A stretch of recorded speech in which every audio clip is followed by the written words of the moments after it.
ఈ ABVP RSS లో ఏక్నాథ్ రానడేజీ అని ఉంటారు, మీరు విన్నారా? తెలుసు, Swami Vivekananda memorial trust. Exactly.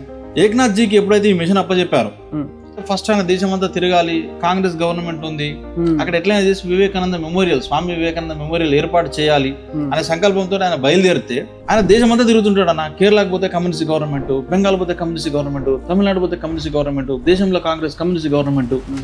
ఇటువంటి పరిస్థితుల్లో ఎట్లా చేయాల పని అనే దానికి ఆయన ఏం చేస్తాడంటే వెస్ట్ బెంగాల్ ముఖ్యమంత్రి జ్యోతి బసు దగ్గరికి వెళ్తాడన్న. జ్యోతి బసు దగ్గరికి వెళ్ళి ఆయన అపాయింట్మెంట్ తీసుకుని ఆయన కన్విన్స్ చేస్తాడు, స్వామి వివేకానంద మీ ల్యాండ్ లో పుట్టాడు, మీ ల్యాండ్ లో పెరిగాడు, ఆయన ఇవాళ నేషనల్ ప్రైడ్ కాదు ఇంటర్నేషనల్ ప్రైడ్, అట్లాంటి దానికి మీకు సహకారం కావాలి అని అక్కడ స్టార్ట్ చేస్తాడు. ఆయనతో ఫ్రెండ్షిప్ చేస్తాడు.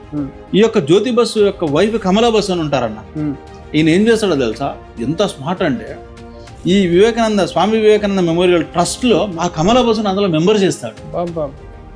అంటే అరే ఒక కమ్యూనిస్ట్ భార్యను తీసుకొచ్చి పెట్టావు, నువ్వు కమ్యూనిస్టులు ఎందుకు ఎంకరేజ్ చేస్తున్నారని ఏక్నాథ్ జీని అందామా? ఆ కాలంలో అవే అనేటోళ్ళేమో, చేసే పని చేయకుండా. అంటే ఇట్లాంటి వాళ్ళు అట్లే అంటారు. స్మార్ట్నెస్. గురువు will always look for transforming a human being, వాడు ఎవరన్నా కానీ కదన్న. కానీ తర్వాత ఏం జరుగుతుంది తెలుసా, ఆమె 1100 మందితోటి ఈ స్వామి వివేకానంద మెమోరియల్ కోసం డొనేషన్ ఇప్పిస్తుంది. అట్లా పనిచేస్తాడు. అంటే అక్కడ జ్యోతి బస్ అని ఒక కమ్యూనిస్ట్ ని పెట్టుకొని, కమలా బస్ అని ఒక లేడీని పెట్టుకొని అక్కడ నుంచి కేరళ, తమిళనాడు దేశం మొత్తం ఆపరేట్ చేస్తాడు అని ఒక ముఖ్యమంత్రి హెల్ప్ తీసుకొని. అంత మాత్రాన ఇతను కమ్యూనిస్ట్ అంటామా? రెండో ఎగ్జాంపుల్ చెప్తా అన్న, ఇదే ఆర్ఎస్ఎస్ వర్కింగ్ స్టైల్ ఎట్లుంటదని చెప్పనీకి. ఇదే ఏక్నాథ్ జీ వికేవి అంటే వివేకానంద కేంద్రీయ విద్యాలయ అని పెడతారన్న స్కూల్స్. అంటే వివేకానంద యొక్క సాహిత్యం, వివేకానంద లాంటి అంటే వ్యక్తిత్వం ఈ దేశం అంతా కావాలని చెప్పేసి ఒక ఆలోచనతో స్టార్ట్ చేస్తారు స్కూల్స్. ఇవే స్కూల్స్ నార్త్ ఈస్ట్ లో కూడా పెట్టాలని అనుకుంటారు. ఈయన అస్సాంకి వెళ్తాడు, అక్కడ డాక్టర్ రాబిన్ అనే వ్యక్తిని కలుస్తాడు. అతన్ని ఎడ్యుకేట్ చేసేసి అతన్ని చేతి భూమించేలాగా చేస్తాడు స్కూల్స్ కోసం.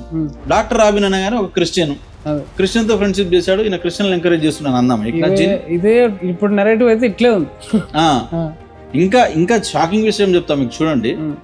ఆ రాబిన్ దగ్గర ల్యాండ్ తీసుకుంటాడు. అట్లా నార్త్ ఈస్ట్ లో చాలా మందిని కన్విన్స్ చేస్తారు. జనరల్ గా నార్త్ ఈస్ట్ అంటేనే మొత్తం క్రిస్టియన్ పాపులేషన్ కదన్న. చాలా మందిని కన్విన్స్ చేసి 4-5 ఎకరాలు తీసుకొని అక్కడ వివేకానంద కేంద్రీయ విద్యాలయ స్కూల్స్ పెట్టేస్తారు. ఏంటంటే వీళ్ళు స్టార్టింగ్ లో వెజ్ పెడతారు. వెజ్ పెడితే అక్కడ కొండల్లో నుంచి ఎక్కాలి, దిగాలి, పిల్లలు వీక్ అవుతుంటారు, హెల్త్ ఇష్యూస్ వస్తుంటాయి. అండ్ ఇంకోటి వాళ్ళకి వెజ్ అనేది అలవాటు లేదు కదా, చాలా మంది వచ్చి వెళ్ళిపోతుంటారు. ఈ సందర్భంలో ఏం చేస్తారంటే ఇట్లా కాదు, వీళ్ళ లైఫ్ స్టైల్లో ఏంటి రెగ్యులర్ గా తీసుకునేది అంటే బీఫ్.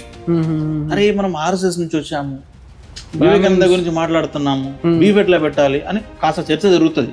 కానీ వాళ్ళు ఏం తెలుసా, మనకు లాంగ్ టర్మ్ మిషన్ ఇంపార్టెంట్. తాత్కాలికంగా ఇప్పుడు 1 ఏడాది 2 ఏళ్ళు 3 ఏళ్ళు పెట్టే బీఫ్ ఇంపార్టెంట్ కాదని ఒక డెసిషన్కి వచ్చి స్కూళ్ళలో బీఫ్ పెట్టి పిల్లలు స్కూళ్ళలోకి వచ్చేలాగా చేసి ఆ స్కూల్స్ ని ఎట్లా స్ట్రెంథెన్ చేస్తారు. ఇలా నార్త్ ఈస్ట్ లో ఆ స్కూల్స్ ఒక రేంజ్ లో ఫ్లరిష్ అవుతున్నాయి. అండ్ ఆ స్కూల్ ఇప్పుడు ప్యూర్ వెజిటేరియన్ స్కూల్స్. ఒకప్పుడు బీఫ్ తో స్టార్ట్ అయినాయి, ఇలా pure vegetarian. And Vivekananda ideology, ఒక నేషనలిస్టిక్ ఐడియాలజీ, ఒక పేట్రియాటిక్ ఐడియాలజీ ఇలా ఏక్నాథ్ జీ అంటే ప్రమోట్ చేశాడు. అంటే ఈ యొక్క కాన్సెప్ట్ ని పట్టుకొని ఏక్నాథ్ జీ బీఫ్ సపోర్టర్ అంటారా, లేదా ఏక్నాథ్ జీ క్రిస్టియన్ అంటారా, లేదా ఏక్నాథ్ జీ కమ్యూనిస్ట్ అంటారా? అంటే people should have brain to understand the long term mission. అన్న అది ఎన్నో ఎకరాల కన్యాకుమారి అనే ఏరియాని కన్యామేరీ చేసే ప్రయత్నాలు జరుగుతున్నాయి అక్కడ. అలాంటి దాన్ని ఇప్పుడు కాపాడుకున్నాం only because of this strategy. అక్కడ వేరే దారి లేదు.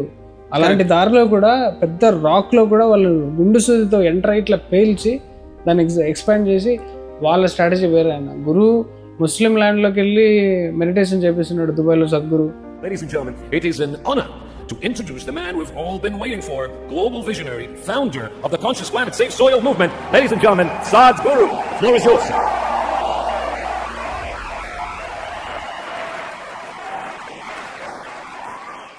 లౌక్యం అంటారు అన్న దీన్ని. వాళ్ళు లౌక్యంగా ఆలోచించి he will enter into everything అన్న. క్రిస్టియన్ ల్యాండ్లోకి వెళ్ళి ఎవడన్నా సనాతన ధర్మాన్ని తీసుకెళ్లేది. వాళ్ళకి వినాయకుడు, శివుడు, పార్వతి వీళ్ళందరూ పేర్లు కూడా తెలియదు వాళ్ళకి. వాళ్ళకి తెలిసిందంతా జీసస్ ఒకడే.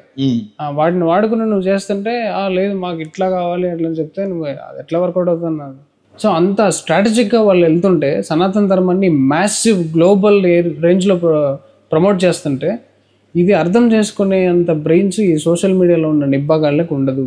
వాళ్ళ పైన డ్రెస్ టర్బన్ చూసి డిసైడ్ చేసి తెల్లగడ్డం చూసి ఆ బాబా లేకపోతే గాడ్ మ్యాన్ అనే నిబ్బాగాళ్ళు వీళ్ళ స్థాయి కానే కాదు. సద్గురువులో తప్పులు ఎదికే స్థాయి వీళ్ళది కాదు. ఇట్లా మెచ్యూరిటీ లేకుండా సోషల్ మీడియాలో హ్యాండిల్ చేయడము, ఇంత ఫ్యాన్ ఫాలోయింగ్ హ్యాండిల్ చేయడము, వాళ్ళ మైండ్లోనే ఒక దిశ దశ ఏమీ ఉండవు. ఇలాంటి వాళ్ళు హిందుత్వానికి చాలా డేంజర్ అన్న. నిజాలు చెప్తున్నామనే పేరుతో ఒక గొప్ప వ్యక్తిని అవమానించడం మూర్ఖత్వం. అలాంటి నిజాలు మీరు చెప్పకపోయినా హిందుత్వానికి వచ్చే నష్టమేమీ లేదు.